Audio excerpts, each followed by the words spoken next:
Strength of organic acid and base, कार्बनिक अम्लों और क्षारों की प्रबलता और शक्ति। अब हम किसी भी एसिड और बेस की स्ट्रेंथ यानी उसकी शक्ति और प्रबलता का कैसे आकलन कर सकते हैं, कैसे डिटरमाइन कर सकते हैं। तो जब भी आप किसी एसिड और बेस के हम स्ट्रेंथ की बात करेंगे और उसकी प्रबलता की बात करेंगे तो वो बात होती है उनके आयनन के ऊपर, यानी कि आयनाइजेशन के बेसिस पर। तो हम कैसे कि किसी भी एसिड और बेस की strength determined by ionic strength, किसके ऊपर? आयनिक स्ट्रेंथ या आयनाइजेशन के ऊपर डिपेंड करती है। तो क्या कह सकते हैं, किसी भी एसिड और बेस की जो स्ट्रेंथ होती है वो किससे आप पता कर सकते हो? आयनाइजेशन यानी आयनन से पता कर सकते हैं। जब हम आयनन से पता करते हैं तो हम क्या कह सकते हैं, कोई एसिड क्या होगा, स्ट्रॉन्ग एसिड क्या होगा, तो हम क्या कह सकते हैं, स्ट्रॉन्ग एसिड कौन होगा? तो स्ट्रॉन्ग एसिड वो होते हैं जो एच पॉजिटिव इजीली क्या कर देते हैं, डोनेट कर देते हैं। और स्ट्रॉन्ग बेस आप किसे कह सकते हो, जो OH नेगेटिव को इजीली डोनेट कर सकते हैं। ये हम लोग अच्छे से जाने, क्लियर है। पर अब यहाँ पर मैं एक नई चीज की बात करने जा रहा हूँ, एक नए टॉपिक पे बात कर रहा हूँ मैं। अब नए टॉपिक पर जब बात कर रहा हूँ तो नया टॉपिक क्या हो सकता है, देखो आगे चलते हैं थोड़ा सा। हम किसकी बात कर रहे हैं, आयनाइजेशन की बात कर रहे हैं। अब देखो एक लाइन कह रहा हूं कि यदि, एक लाइन नोट कर लीजिए इसके अंदर, यदि अम्ल का वियोजन स्थिरांक, यदि अम्ल का वियोजन स्थिरांक जितना अधिक होगा, जितना अधिक होगा वह उतना ही प्रबल होगा, वह उतना ही प्रबल होगा। The dissociation constant of acid is more than acidic nature is also more.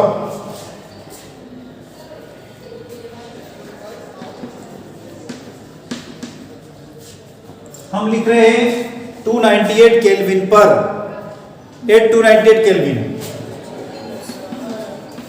बात कर रहे हैं सबसे पहले एसिडिक एसिड की। तो dissociation constant of acidic acid यानी Ka इक्वल टू 1.8 इंटू 10 की पावर -5, और the dissociation constant of HF के लिए Ka की वैल्यू है 6.7 इंटू 10 की पावर -4। अब हमने क्या कहा, यदि जिस एसिड का डिसोसिएशन कांस्टेंट जितना ज्यादा होगा, हाई होगा, उसका एसिडिक नेचर उतना ही ज्यादा हो जाता है। अब यहां पर HF क्या हो गया, HF का डिसोसिएशन कांस्टेंट ज्यादा हो गया, मोर है, इसलिए क्या हो गया, स्ट्रॉन्गर एसिड हो गया, और ये क्या हो गया, वीक एसिड हो गया। तो किस हमने पता किया, डिसोसिएशन कांस्टेंट के बेसिस पर पता किया। आगे बात करते हैं हम लोग आयनाइजेशन के ऊपर। तो हम लिखेंगे यहां एसिड का आयनाइजेशन α1 बाय α2 इक्वल टू, यहां पर आप लिखोगे KA1 बाय KA2, K α1 लिख सकते हैं इसको हम लोग, Kα1 बाय Kα2।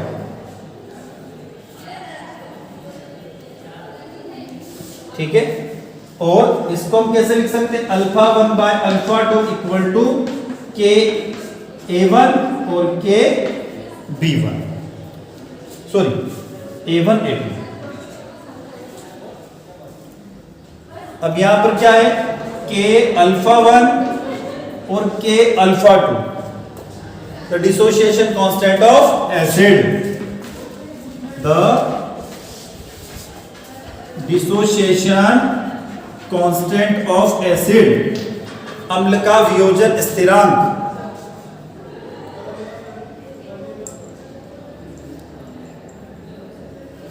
या फिर हम इसको क्या लिख सकते हैं, Ka1 और Ka2 भी लिख सकते हैं। अब इसी तरह बेस का डिसोसिएशन कांस्टेंट आप कैसे निकालोगे? बेस का डिसोसिएशन कांस्टेंट कैसे निकाल सकते हो? तो क्या लिखोगे वापस? α1 by α2 equal to root Kb1 by Kb2। A का मतलब एसिड और B का मतलब बेस, सीधी सी बात। और यहां पर क्या लिख दोगे? Kb1 और Kb2 क्या हो गया? The dissociation constant of base.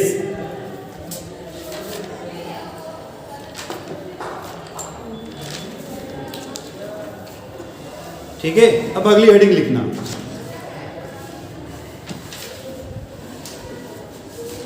Factor affecting acidic strength.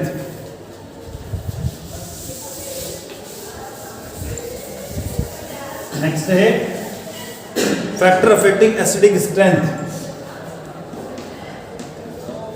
Factor affecting acidic strength. Factor affecting acidic strength और ब्रैकेट में लिखना pKa वैल्यू। अब मैं बात KA की नहीं कर रहा हूं, मैं बात किसकी कर रहे हैं? pKa की। हिंदी में लिखना चाहो तो लिख लीजिए, अम्ल शक्ति अर्थात अम्ल शक्ति अर्थात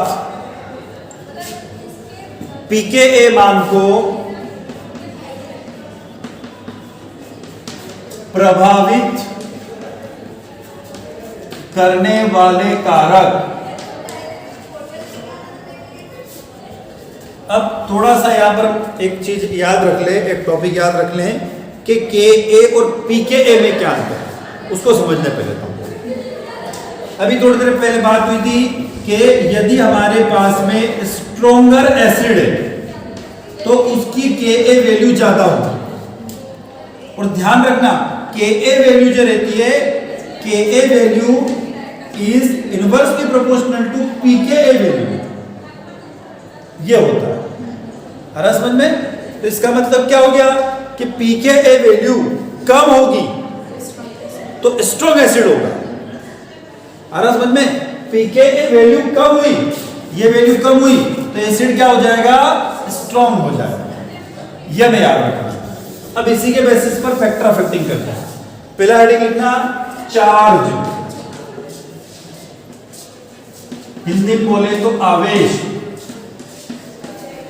अब देखें कैसे, इसका एक एग्जांपल ले रहा हूं मैं। एक तो लिया मैंने H2O और एक ले लिया H3O पॉजिटिव।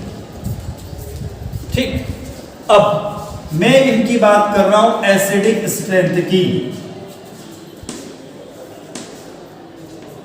एसिडिक स्ट्रेंथ की हिंदी बोले तो अम्ल शक्ति की बात कर रहा हूं। अब इनकी एसिडिक स्ट्रेंथ यानी कि अम्ल शक्ति क्या होगी? तो H2O की एसिडिक स्ट्रेंथ 15.7 होती है और H3O पॉजिटिव की -1.7 वैल्यू होती है। कौन सी वैल्यू है ये? pKa value. अब यहां से क्या निष्कर्ष निकला आपके पास में? कौन मोर एसिडिक है? H3O positive. तो चार्जेस मतलब हम क्या कह सकते हैं? यहां से रिजल्ट निकल गया, जिसके ऊपर कौन सा चार्ज होगा? पॉजिटिव चार्ज होगा, उसकी एसिडिक स्ट्रेंथ क्या होगी? ज्यादा होगी। लिख सकते ना? तो इससे एक लाइन में नोट कर लीजिए, एक लाइन लिख दीजिए। लिखना जिसके ऊपर धन आवेश होता है, जिसके ऊपर धन आवेश होता है उसकी अम्ल शक्ति अधिक होती है,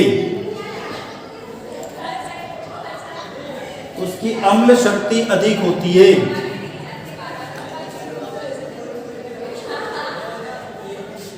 The positive charge occupied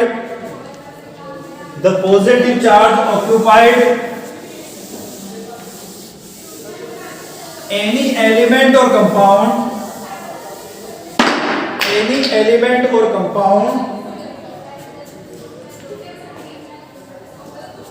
to shows more acidic strength, more acidic strength.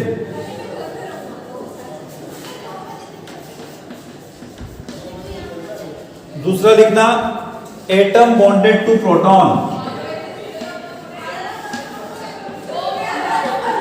Atom bonded to proton,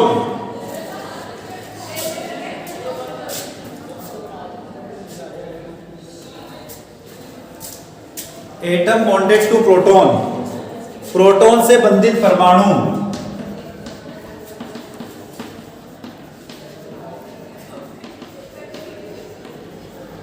proton से बंधित परमाणु। अब इसको एक एग्जांपल के थ्रू समझ लेते हैं। हमने लिखा CH3OH और एक और लिखा CH3SH। ये तो मिथाइल अल्कोहल या मिथेनॉल और ये थायो अल्कोहल। क्लियर? अब मैं किसकी बात कर रहा हूं? pKa वैल्यू की, यानी pKa मान की बात कर रहा हूं। इसका pKa मान 15.5 होता है और इसका pK वैल्यू 10 होता है। एसिडिक स्ट्रेंथ इस तरीके से लिखते हैं, ठीक है? हिंदी में बोले तो अम्ल शक्ति। अब किसकी बात हुई? एटम बॉन्डेड टू प्रोटॉन, मतलब प्रोटॉन से बंधित। यहां पर ये प्रोटॉन और ये प्रोटॉन, ये किससे बॉन्डेड है? यहां पर ऑक्सीजन, यहां किससे? सल्फर से। अब हम दोनों में देखेंगे अंतर क्या है, तो सल्फर की साइज थोड़ी सी बड़ी होती है, क्योंकि ऑक्सीजन का एटॉमिक नंबर तो 8, सल्फर का 16, तो 16 मतलब साइज थोड़ी सी बिगर है, इसकी साइज क्या हो गई? स्मॉलर है, ठीक है? तो क्या कह सकते हैं यहां पर कि proton is bonded to bigger size of element, their acidic strength is more. आ रहा समझ में? तो ये लाइन लिख दीजिए, लिख दीजिए इसमें कि प्रोटॉन यदि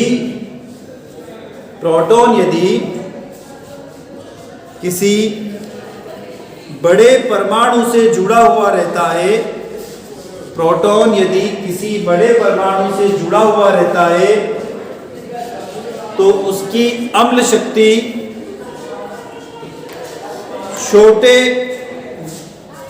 छोटे परमाणु की तुलना में अधिक होती है।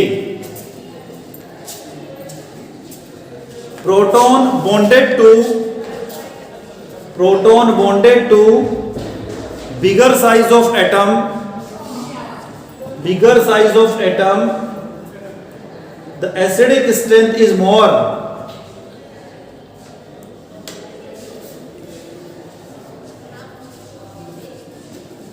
Next, presence of resonance, third condition। तीसरा है presence of resonance।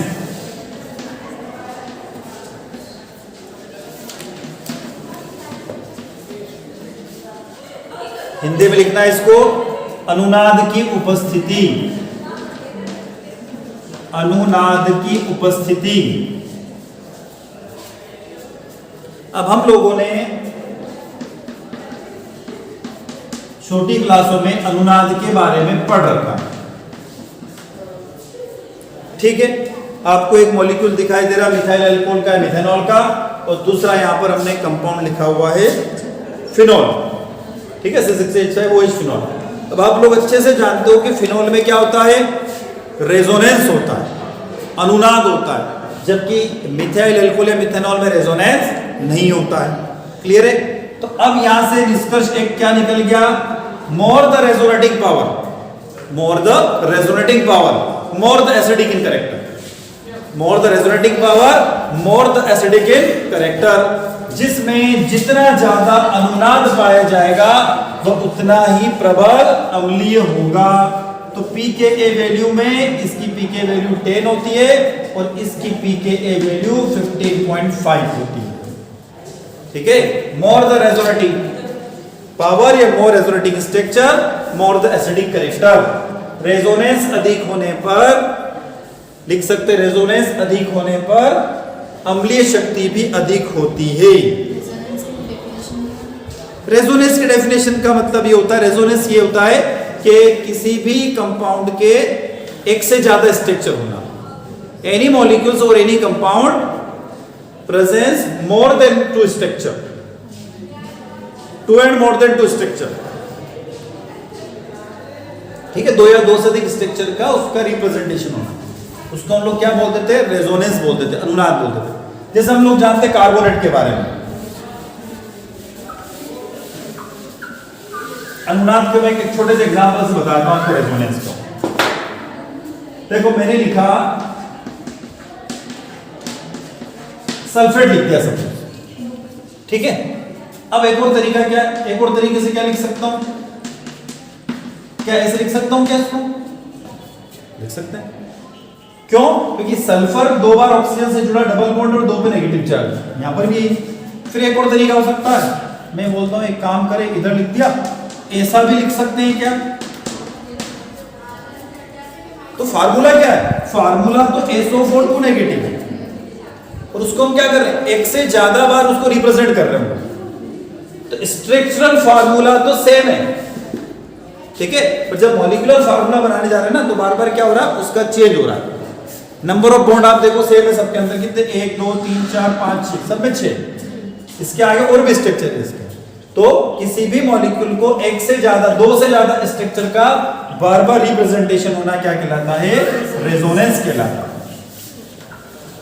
चलो नेक्स्ट है, अगला फैक्टर है यहां पर इंडक्टिव इफेक्ट,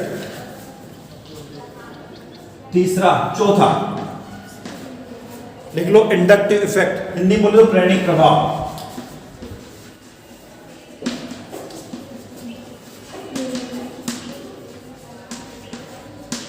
प्रेरणिक प्रभाव,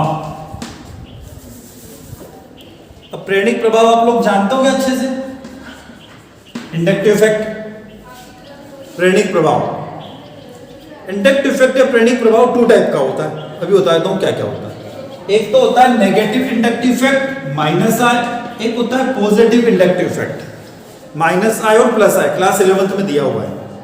अब इंडक्टिव इफेक्ट क्या होता है, माइनस आई, और माइनस आई मतलब नेगेटिव इंडक्टिव इफेक्ट और प्लस आई मतलब पॉजिटिव इंडक्टिव इफेक्ट। यदि ये कह दूं मैं कि कोई एक एलिमेंट बैठा हुआ है, जैसे मैं उदाहरण के लिए मैंने एक एलिमेंट को अपना, और ये कोई दूसरा एलिमेंट है, उससे मैं इलेक्ट्रॉन अपनी तरफ खींच रहा हूं, ठीक है ना, मैं खींच रहा हूं, तो मेरे पे जो अप्लाई होगा, मैंने इलेक्ट्रॉन खींचे, इलेक्ट्रॉन पे कौन सा चार्ज, माइनस, तो मेरे पे क्या हो जाएगा, नेगेटिव इंडक्टिव इफेक्ट, ठीक है। और अब मैंने, मेरी इच्छा हुई कि भैया मैं तो इलेक्ट्रॉन अंदर देकर दूं, तो मैंने इलेक्ट्रॉनों को अंदर पुश करना चालू किया, तो इलेक्ट्रॉन में भेज रहा हूं ना, तो मेरे पास इलेक्ट्रॉनों की कमी हो गई, तो पॉजिटिव इंडक्टिव इफेक्ट आ रहा समझ में। तो इंडक्टिव इफेक्ट दो प्रकार का होता है, नेगेटिव और पॉजिटिव, क्लियर है। अब यहां पर इंडक्टिव इफेक्ट किस तरीके से रोल प्ले कर सकता है उसको हम लोग देख लेंगे। देखो मैंने केस लिया, COOH वाला केस लिया, मैंने लिखा CCl3 COOH CF3 COOH। कुछ नहीं किया मैंने ये किया कि जो एसिडिक एसिड होता है ना, उसमें से 3 हाइड्रोजन को हटा के 3 फ्लोरीन और 3 क्लोरीन लिखा, ठीक है, ट्राइक्लोरो एसिडिक एसिड और ट्राइफ्लोरो एसिडिक एसिड ना, ठीक है। बात किसकी करते हैं, इनकी पीके वैल्यू की करते हैं।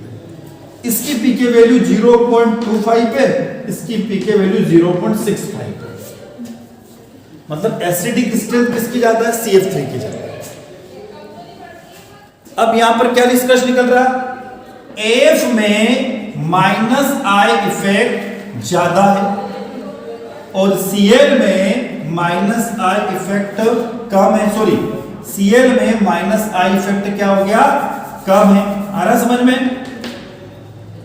तो फ्लोरीन में कौन सा इफेक्ट पाया जाता है, नेगेटिव इंडक्टिव इफेक्ट, इसलिए एसिडिक स्ट्रेंथ ज्यादा है, और इसमें नेगेटिव इंडक्टिव इफेक्ट कम पाया जाता है, इसलिए एसिडिक स्ट्रेंथ कम है, ठीक है। इसको लैंग्वेज के फॉर्म में बना लो, लिख सकते हैं यहां पे कि in this example fluorine shows minus I effect, fluorine shows minus I effect, more acidic in nature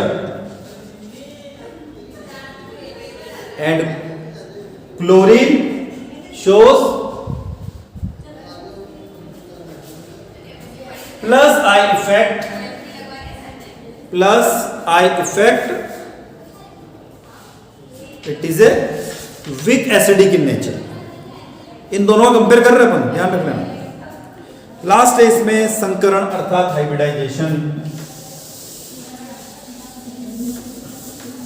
next है हाइब्रिडाइजेशन अर्थात संकरण। फिफ्थ है संकरण।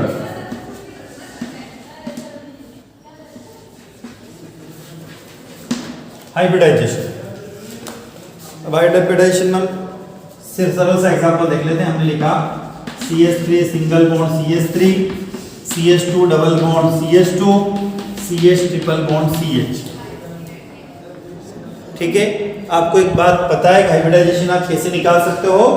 तो it is count only sigma bond. संकरण में केवल सिग्मा बंध को गिन कर आप पता कर सकते हो। ये कार्बन में कौन सा हाइब्रिडाइजेशन है? कौन सा हाइब्रिडेशन बताओ? देखो बता, मैंने क्या कहा, सिर्फ सिग्मा बॉन्ड ही संकरण बताता, हाइब्रिडेशन बताता। तो सेंटर वाला कौन सा होता है? ऊपर नीचे वाले कौन से हैं? यहां पर एक सिग्मा और एक पाई है, यहां पर एक सिग्मा है। तो पहले तो सीख लो कि हम हाइब्रिडाइजेशन कैसे निकालें। तो मैंने कहा कि hybridization only counting sigma bond, सिर्फ सिग्मा बॉन्ड काउंट करके या पता कर सकते हो। तो देखो इस कार्बन के पास एक तो हाइड्रोजन जुड़ा हुआ और एक सिग्मा बॉन्ड है। कितने हो गए? 2 है ना। टोटल बॉन्ड कितने? एक तो हाइड्रोजन का बॉन्ड और एक सिग्मा बॉन्ड। टोटल बॉन्ड कितने? 2। तो एक क्या हो गया? एस और दूसरा यहां पर भी एक और एक खत्म। इधर आ रहा हूं, 2 और 1 2 और 1 2 और 1 3 3 और 1 3 और 1 3 और 1 यह हाइब्रिडाइजेशन निकल गया। तो sp sp2 और sp3 हाइब्रिडाइजेशन इसके अंदर होता है। क्लियर? अब बात करते हैं इसमें एस कैरेक्टर का। ठीक है ना, ये तो हमारा क्या हो गया? संकरण हो गया। अब मैं लिख रहा हूं यहां पर एस कैरेक्टर, हिंदी में लिख लो एस लक्षण। अब हम किसी भी चीज को जब बात करते हैं परसेंटेज में, तो हम क्या बोलते हैं? मैक्सिमम परसेंटेज कितना होता है? 100%। ये बोलते हैं ना 100%। इससे ज्यादा बोल सकते हो क्या? नहीं। यहां पर कितने ऑर्बिटल है? 2। तो एस कैरेक्टर यहां पर कितना? ये 50 है तो ये भी ठीक। कितने ऑर्बिटल है? 2 और 1 सही है। 3 और 1 आगे समझ में? तो एस कैरेक्टर इसमें 50%, इसमें 33% और इसमें 25%। अब आगे चलता हूं। मैं बात कर रहा हूं किसकी? pKa वैल्यू की, मतलब एसिडिक स्ट्रेंथ की। इसकी pKa वैल्यू अप्रोक्सीमेट 25 होती है, इसकी pKa वैल्यू अप्रोक्सीमेट 43 होती है और इसकी pKa वैल्यू अप्रोक्सीमेट 50 होती है।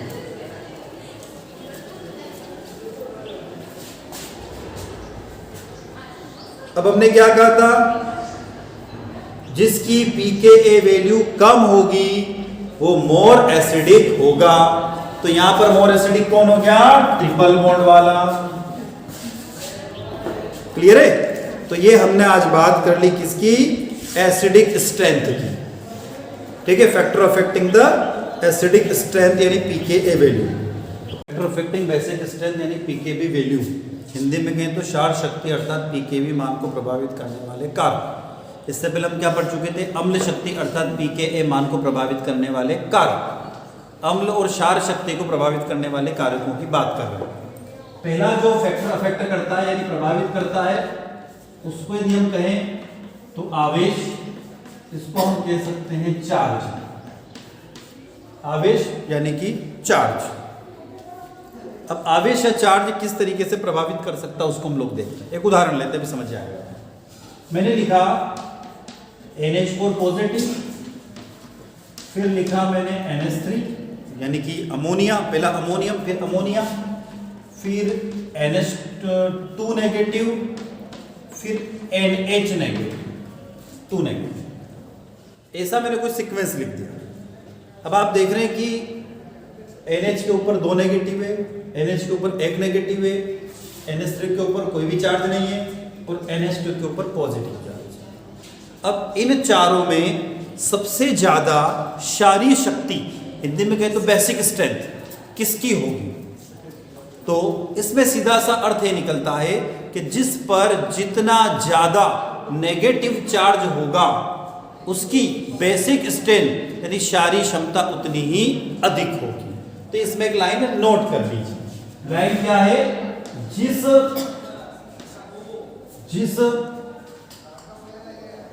परमाणु के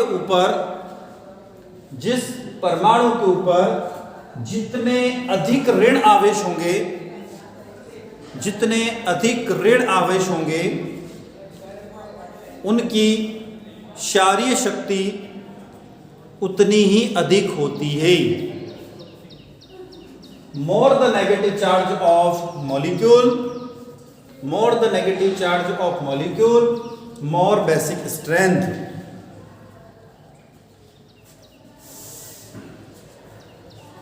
दूसरा, परमाणु आकार। नेक्स्ट हेडिंग परमाणु आकार। हिंदी में कहें तो परमाणु आकार और इंग्लिश में कहें तो एटॉमिक साइज। अब ये परमाणु आकार या एटॉमिक साइज कैसे अफेक्ट कर सकती है उसकी तरफ चलते हैं। अब मैं एक उदाहरण लेता हूं, आपको समझ में आ जाएगा। मैंने एक उदाहरण लिया CH3F, CH3Cl, CH3Br और CH3I। सभी तो CH3 ग्रुप है। CH3 के साथ मैंने जोड़ दिए फ्लोरीन, क्लोरीन, ब्रोमीन, आयोडीन। ठीक है, मतलब आकार बढ़ रहा है। हम लोग जानते हैं कि फ्लोरीन का परमाणु क्रमांक 9, फ्लोरीन का 17, ब्रोमीन का 35 और आयोडीन का 53। क्लियर? ये इनके एटॉमिक नंबर अर्थात परमाणु क्रमांक होते हैं। सही है ना? अब ये जो परमाणु क्रमांक के एटॉमिक नंबर हम लोगों ने लिखे हैं, अब इनमें किसकी बेसिक स्ट्रेंथ ज्यादा है, किसकी क्षारीय शक्ति ज्यादा है? तो हम इसमें सीधी सी एक बात में, एक लाइन में कह सकते हैं कि जिसका परमाणु का आकार जितना ज्यादा होगा उसकी क्षारीय शक्ति उतनी ही अधिक होगी। नोट कर लो इस लाइन को।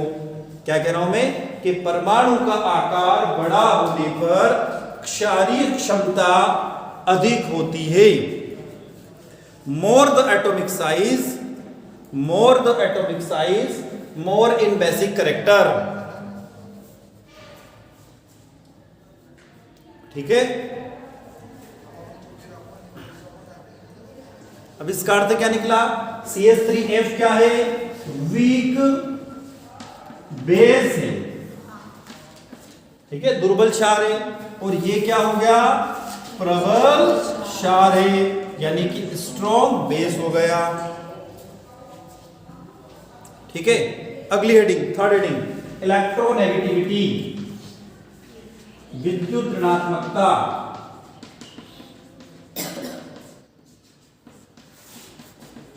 इलेक्ट्रोनेगेटिविटी, विद्युत ऋणात्मकता। अब विद्युत ऋणात्मकता कैसे प्रभावित करते हैं इसकी तरफ हम चलते हैं। ठीक है, अब दो बात होती है, दोनों उदाहरण लेते हैं। हमने लिया CH3OH और CH3NH2। CH3OH और CH3NH2 दो उदाहरण ले लिए मैंने। अब देखो क्या होगा, दो उदाहरण। यहां पर हमारे पास बात होगी किसकी? ऑक्सीजन और नाइट्रोजन की बात करें, क्योंकि यहां पर भी हाइड्रोजन है, यहां पर भी CH3 है, तो बाकी तो सब सेम है। चेंज क्या है? ऑक्सीजन और नाइट्रोजन का। अब देखो, आप लोग जानते हो कि ऑक्सीजन की विद्युत ऋणात्मकता का मान 3.5 होता है, नाइट्रोजन की विद्युत ऋणात्मकता का मान 3.0 होता है। क्लियर? और फ्लोरीन को तो आप लोग जानते ही हो, फ्लोरीन का कितना होता है? 4.0। क्लियर? ऐसा कुछ हमने लिख दिया। यहां पर मैं लिख देता हूं सपोज CH3F। ठीक है, तो फ्लोरीन की विद्युत ऋणात्मकता कितनी है? 4.0। अब सब में आप समझो हुआ क्या। हम लोग देखेंगे कि इसमें सीधा सा एक निष्कर्ष है कि जो केंद्रीय परमाणु होता है, केंद्रीय परमाणु जो होता है, उसकी विद्युत ऋणात्मकता का मान कम होने पर उसकी क्षारीय क्षमता अधिक होती है। लिख लो इस लाइन को, ठीक है। कम विद्युत ऋणात्मकता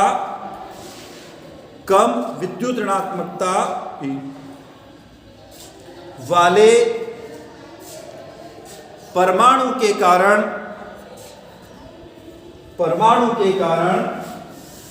क्षारीय क्षमता अधिक होती है। क्षारीय क्षमता अधिक होती है।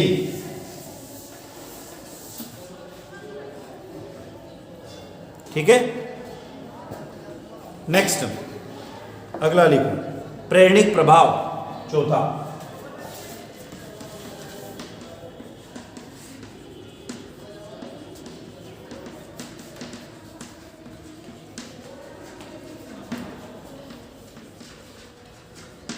इंडक्टिव इफेक्ट, प्रेरणिक प्रभाव यानी इंडक्टिव इफेक्ट।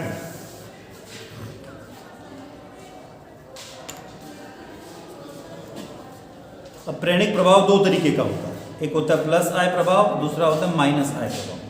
ठीक है, अभी मैं बताता हूं क्या क्या होता है।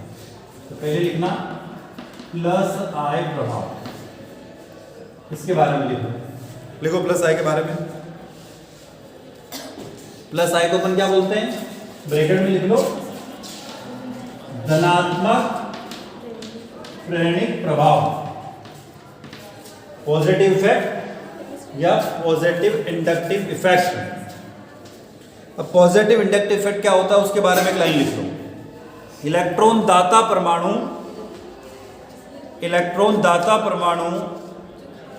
के इलेक्ट्रॉन त्यागने की प्रवृत्ति, इलेक्ट्रॉन दाता परमाणु के इलेक्ट्रॉन त्यागने की प्रवृत्ति में वृद्धि होती है। वे समूह जो इलेक्ट्रॉन प्रतिकर्षित करते हैं, वह समूह जो इलेक्ट्रॉन प्रतिकर्षित करते हैं प्लस आई प्रभाव दर्शाते हैं। Electron attracting group is called plus I effect.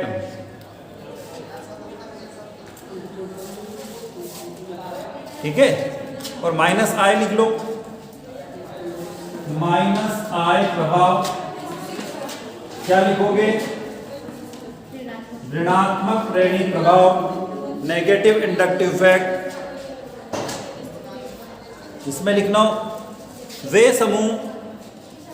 वे समूह जो इलेक्ट्रॉन आकर्षित करते हैं, इलेक्ट्रॉन अट्रैक्टिंग ग्रुप, वे समूह जो इलेक्ट्रॉन आकर्षित करते हैं।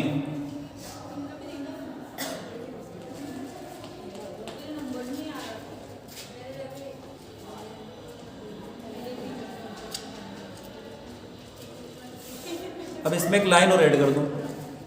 लाइन क्या लिखोगे, प्लस आई प्रभाव जहां पर होता है, प्लस आई प्रभाव जहां पर होता है वहां पर क्षारकता अधिक होती है, बेसिक कैरेक्टर ज्यादा हो जाता है। ठीक है ना, positive I effect shows the basic character. Example लिख सकते हैं हम, RNH2 ROH, एक उदाहरण लिखा हूं। यहां पर R क्या शो कर रहा, R के कारण प्लस आई इफेक्ट है और O के कारण माइनस आई इफेक्ट है, या OH लिख सकते हो, OH के कारण माइनस आई इफेक्ट है। तो इस R के कारण प्लस आई इफेक्ट होने के कारण ये क्षारीय होगा। पांचवा आखिरी पॉइंट है संकरण, हाइब्रिडाइजेशन।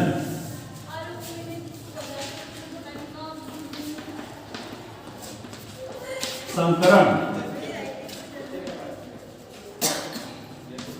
हाइब्रिडाइजेशन। अब संकरण है, हाइब्रिडाइजेशन क्या होता है उसको भी हम लोग देख लेते हैं। देखें, हमने लिखा RNH2 उदाहरण लिख लो भी समझ जाएगा, समझ जाओ। RCH डबल बॉन्ड NH और तीसरा एक और लिख लो RC ट्रिपल बॉन्ड N। यहां पर नाइट्रोजन sp3 संकरण में, यहां पर नाइट्रोजन sp2 संकरण में और यहां पर नाइट्रोजन sp संकरण में। ठीक है, आगे चलते हैं। यहां पर बात करता हूं मैं, ये तो हमने लिखा संकरण यानी कि हाइब्रिडाइजेशन। अब बात करता हूं मैं एस करेक्टर की, एस लक्षण से। यहाँ एस करेक्टर कितना है, देखो 3 और 1 4, टोटल ऑर्बिटल कितने 4 होंगे ना। यहाँ टोटल ऑर्बिटल कितने 2, एक एस और एक पी, तो अधिकतम हम कितना कहते हैं 100% कहते हैं। तो ये एस कितना प्रतिशत है 50%, तो पी भी कितना है 50%। 2 और 1 कितने हो गए 3। यदि आप 100 को 3 से भाग दोगे तो क्या आएगा 33.3। यहाँ पे 4 से भाग दोगे तो कितना आएगा 25%। आ रहा समझ में। तो यहाँ एस करेक्टर एस लक्षण कितना 25%, यहाँ एस लक्षण कितना है 33.3% और यहाँ एस करेक्टर 50%। तो इसमें संकरण में आता है कि जहां पर एस लक्षण जितना कम होगा वहां पर उसकी क्षारीयता उतनी अधिक होगी। तो ये तो हमारा स्ट्रॉन्ग बेस हो गया और ये हमारा वीक बेस हो गया। क्लियर है, ये स्ट्रॉन्ग बेस हो गया और ये वीक बेस हो गया। इस तरीके से हम इसको पहचान सकते हैं। क्लियर है। तो हम लोगों ने यहां पर बात करी क्षार शक्ति अर्थात पीकेबी मान को प्रभावित करने वाले कारक, फैक्टर अफेक्टिंग बेसिक स्ट्रेंथ और पीकेबी वैल्यू। ठीक।